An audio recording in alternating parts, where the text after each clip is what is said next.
Pessoal, boa tarde a todos. Então, agora nós vamos dar início a uma outra aula, que é a segunda aula prática da horticultura. Nós contamos com o apoio do Juliano e da Rafaela, conforme mostrado aqui. E o que nós precisamos saber? Nós precisamos saber inicialmente que dentro dos hormônios vegetais ou dos reguladores de crescimento, que é aqueles sintetizados de forma química, nós temos o AIB como sendo o mais importante para enraizamento de plantas. E a nossa aula de hoje, o objetivo é a gente ter, então, uma noção que a gente pode fazer tanto solução líquida quanto sólida com os hormônios. E ambas são importantes para o enraizamento de plantas. E prestar bastante atenção nas vantagens e desvantagens que a gente tem de uma e de outra.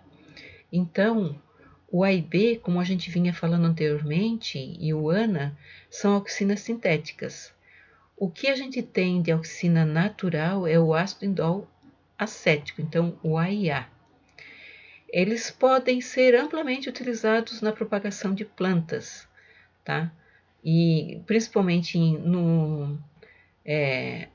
na estaquia, e eles estariam então influenciando nas células da base das estacas, principalmente com o intuito então de levar ao processo de enraizamento.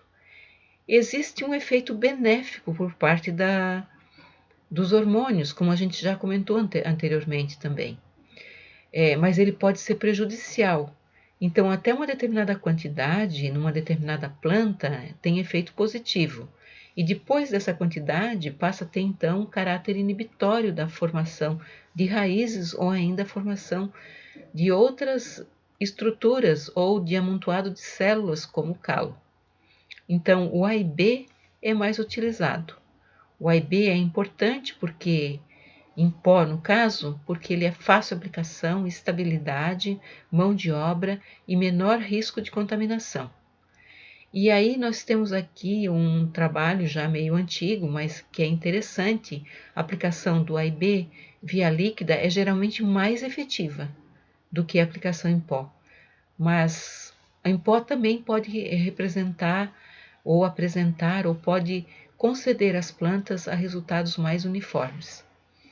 O que Faquinello fala é que quando aplica via pó é mais fácil a preparação, mas principalmente a durabilidade das misturas.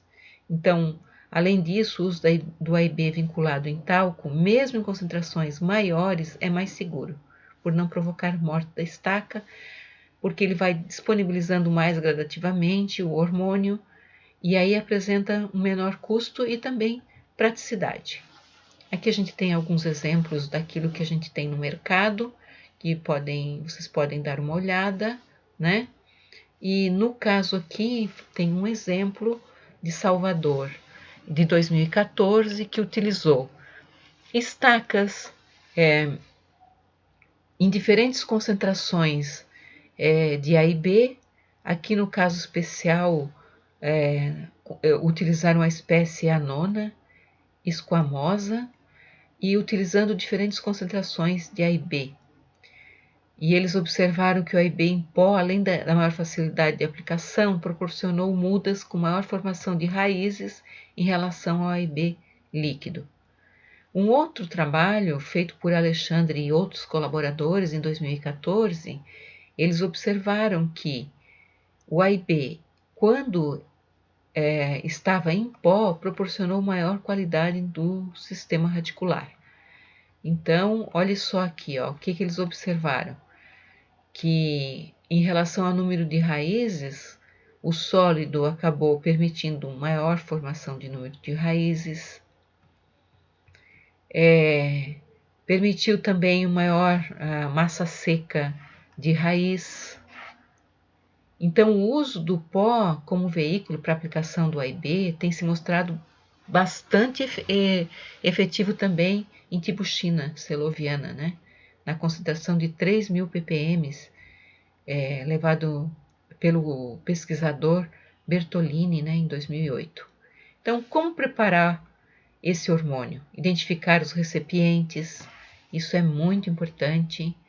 Aí, determinar a concentração que quer calcular, pesar essa concentração em balança analítica, levar o talco também em balança analítica, e aí 1 ppm, que é 1 miligrama por litro, ou igual a 1 miligrama por quilograma. Então, estar atento a essa fórmula na hora de calcular. Dissolver completamente o AIB, né, em hidróxido de sódio, um normal, vai dissolvendo aos poucos. Daí, depois que ele tiver dissolvido, ir adicionando álcool na mistura até formar uma mistura homogênea, talco e o hormônio.